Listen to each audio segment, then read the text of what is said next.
welcome to Newsphere. Today we are going to do a germ science experiment.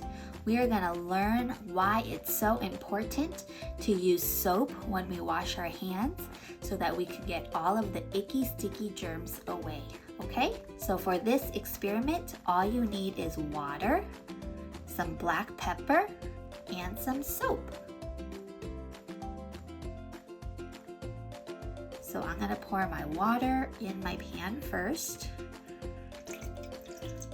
And the black pepper is going to be my germs. So germs are very, very tiny and they can get everywhere. And even though we can't see the germs, they are still there. So I'm going to pour some germs into my water. Do you see the germs spreading around? And the last step is we are going to put some soap inside and we're going to see what it does to the germs. What do you think is going to happen? Let's find out, okay? So I want you to watch very carefully.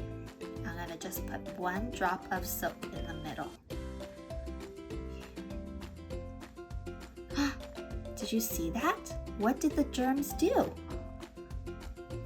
The soap made all of the germs go away. So when we wash our hands, it's important that we use soap and water and we scrub our hands very, very well so that we can get all of the germs away, okay? All right, friends, I hope you have so much fun doing this experiment. Have a great day. Bye.